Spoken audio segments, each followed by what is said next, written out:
What is going on? We're back at it again with another episode of Team Chats. It has been a minute. Brett has moved. I have moved.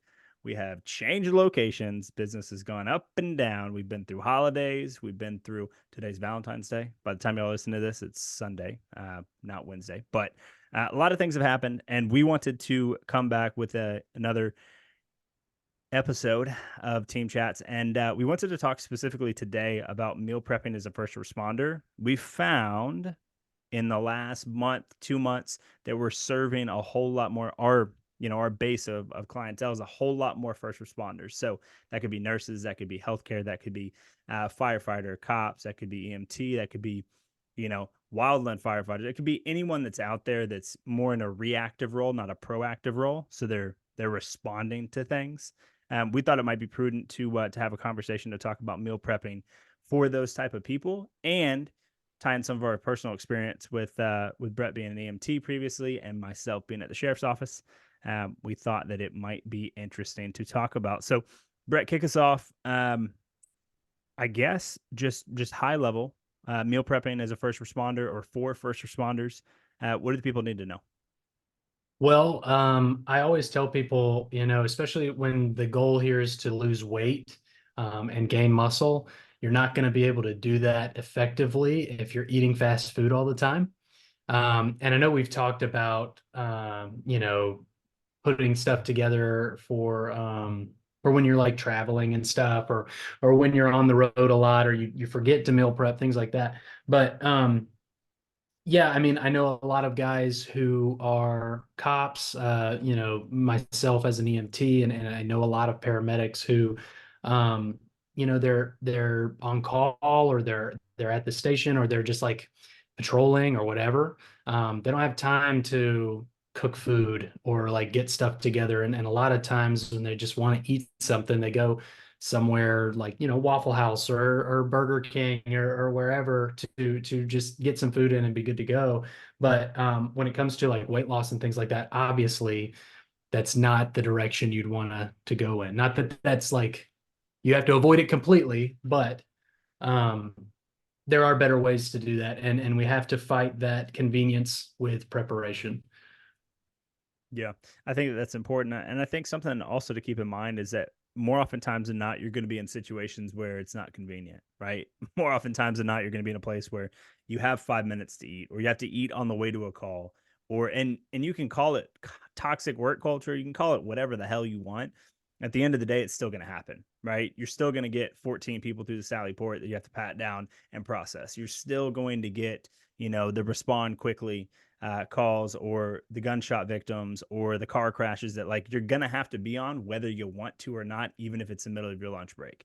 You're going to have to do it. So how do we have a framework that we can apply to situations so that we can actually do what we need to do regardless of the circumstance? And I think that that's kind of why we're here. And so in my view, I guess we can't really be dependent upon what we're told that we will have, or we're going to have, or what have you. um, I found so many times that a whole 12-hour shift I would go without eating, right? Or without a formalized lunch break, because I would be the one that's processing or fingerprinting or, patting people down coming in. And I found that if I was like, oh, yeah, it's fine. I'll just grab something, right? I'll just go to Chick-fil-A, or I'll go to McDonald's, or I'll go to Taco Bell, or go to whatever. Not only did most of the time I not even do that, even though I was like, oh, I can just do that. Um, I can do that pretty easily. But then I also never really planned ahead till closer to the end of my time at the sheriff's office for eating at all. And so even if I had, desires to like, oh, I'll take a lunch break and I'll go get this, most of the time I didn't even eat the shitty food. I didn't even eat. And that's Mm, even worse because I was on night shift. So then I'm getting off at 7 o'clock in the morning when I should have been sleeping. And then I'm yeah. like, well, I want to go work out, but then I have no energy to work out. So then my workout's shit. Then I'm getting injured. I'm cramping because I didn't drink any water last night because we were running calls.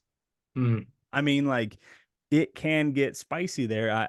In my mind, I think the fastest way around this is in some format, whether you cook it yourself, you buy it from Costco and then you portion it out, or you grab it from a meal prep service and have it delivered. You've got to have some pre-made meals. You've got to have some pre-made meals that you can take into work that wouldn't be the worst if they were cold, if Yeah. they're in a lunchbox.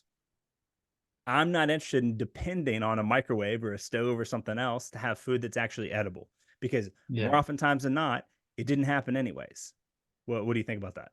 Well, that's what I was going to say. I know that the biggest piece there, and one thing that I'm sure a lot of people who are first responders who are listening to this are like, well, I don't want to fucking eat a cold bowl of, chicken and rice or whatever.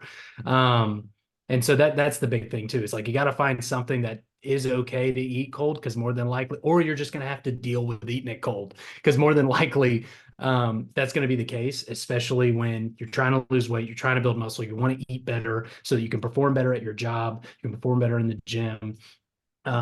Sometimes you just have to make those sacrifices, at least when you're working, uh, to eat cold food. So you have to prepare that also accordingly.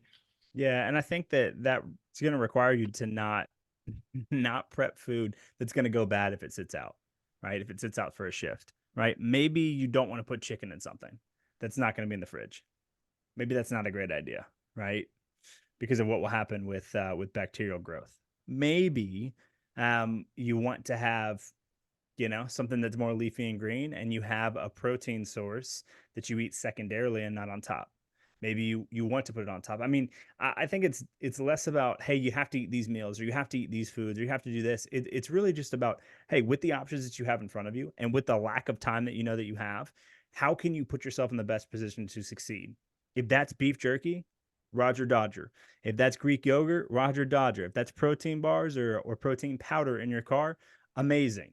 Would I like you to eat more whole foods? Absolutely. I'm sure you would too, Brett. However, Yeah. if it's the difference between you actually hitting enough food for sustenance and getting close to your macros, and you're going to eat more processed foods and have more shakes and bars and whatever, if it's that, or it's, hey, I'm just not going to eat because I just can't figure it out here, well, I think you go the first side, right? I think it would always be better if you could eat whole food sources, but also isolates are oftentimes a way that you can get closer to where your nutrition needs to be.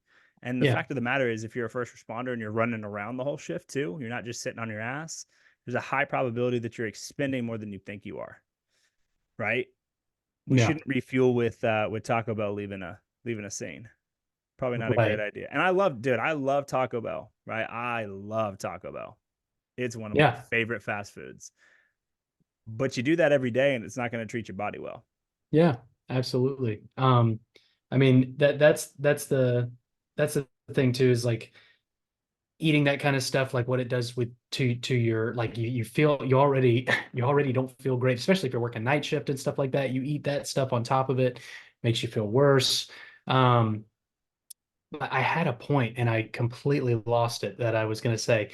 But yeah, I mean that is the big thing though, is trying to just have something at your disposal. And I like the way that you put it, where it's like, it's not so much about like you have to eat this or whatever. It's just what's going to set you up for success here when the goal ultimately is to lose weight or build muscle. Sometimes you just have to, like, sometimes that's just how it works. So Yeah, and people look at stuff like Kind bars and Cliff bars and what have you, and all that stuff's good. The thing that you got to be aware of is just that some of these things that are marketed as good for you, they're not bad, but they're calorically dense. And they're calorically mhm, dense on purpose because they're supposed to be used in scenarios where people are doing lots of activity. So like if you right. eat Cliff bars three times a shift, every shift, there's a high probability that you're going to get fatter. Yeah. There's a high probability that that's going to happen because one of those bars is like 800 or 900 calories, Right. but that's on purpose. And so it doesn't make it bad. It just makes you personally responsible for figuring out what the hell is going in your mouth. Right. I thought I remember the point that I was going to make before when you were talking about isolates and protein shakes and protein bars and things like that. Like, of course, I would much rather you eat whole foods. But when I talk to people, a lot of the times I'm like, okay, so if we want to get to like an optimal protein level, we got to be eating about 170 to about 200 grams of protein, depending on who you are. Like if it's a larger man or something like that, that's usually around where they'd be at, right? And they're like, oh, okay. And then I tell them like, you're looking at, if you're just doing whole foods, you're looking at a couple pounds of meat a day. And they're like, whoa, that's expensive. That's too much. And I was like, okay, so that's where having a protein shake or a protein bar, especially in a time crunch and things like that, like one, you can hit your protein goal the way you want to, and two, you don't have to worry about bringing a ton of food or having a ton of food on you or eating a ton of food. It can at least get you to that point without, breaking the bank and without, filling up a lunchbox full of stuff. Yeah, I mean, hitting 35 to 50 grams of protein at every meal, no matter what, should really be the target, I think, for everyone that's trying to get healthier, right? 35 Mm-hmm. to 50 grams. I mean, I think there's not an RD that legitimately believes that movement is medicine, that will say that that's a bad idea. Now, Jess and some other people, if they listen to this, might disagree that a man needs 200 grams. Yeah. Whatever, right? We can split hairs there all day. I think 35 to 50 is a pretty reasonable target with my eyes closed to be recommended to someone that is trying to lift weights, that is trying to get stronger, is trying to lower adiposity. But I saw an interesting James Smith TikTok today talking about, if the only foods that people that were trying to get healthier could eat were whole foods, well, then they'd be super, super on it for 2 weeks and they never do it again. Yeah. And I don't know if you have the same experience, but in my mind, like we can't say, hey, cereal's bad or power bars are bad or you can't ever touch chocolate or you can't do this or that. Like that's not life. The reality is that that stuff exists, and more oftentimes than not, people around you are going to be eating it and you might want it. And so I don't think psychologically saying you can never have it is important. I think that we have to look at this in like different buckets, right? Yeah. You're Yeah. trying to hit a protein goal, you're trying to get ample calories in. I mean, at least for me, I underate at when I was at the sheriff's office while I was on Mm-hmm. shift, and then I overate. Jack trying to go Give out. me, yeah, give me two You got it. seconds.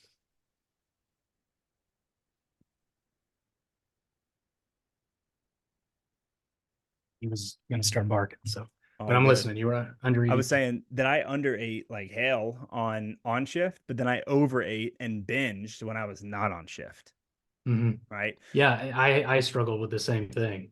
And so it was like, holy shit, this is not a good thing because I would eat nothing for 12 hours while I was working.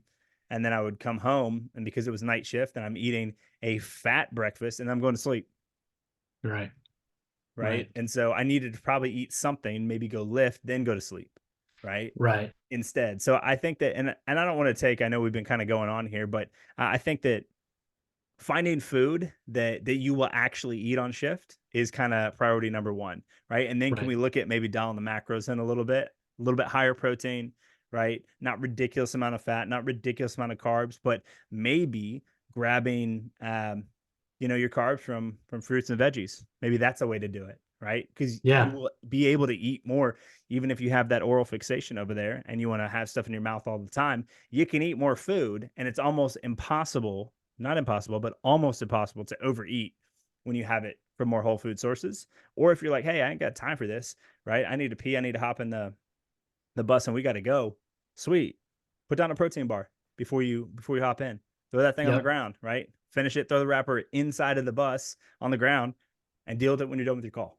I mean, that's what I do even for, I mean, even for people who aren't first responders too. I mean, like when I'm about to be traveling for a long time, like if I'm about to be driving for, I live in Tennessee, my family lives in Georgia. If I'm about to go home, I'll eat a massive amount of food with a lot of protein in it because I know it's going to keep me full for a long enough period of time where my stomach's not gargling the whole way there. And it can be the same way when you're getting ready to go on shift or something like that. Like if you can time management or if you can plan it out a little bit more, and maybe pile in a little bit more protein at the front end, have a heavier meal there at the beginning, while you're moving and working and stuff, you'll at least be kind of using that food.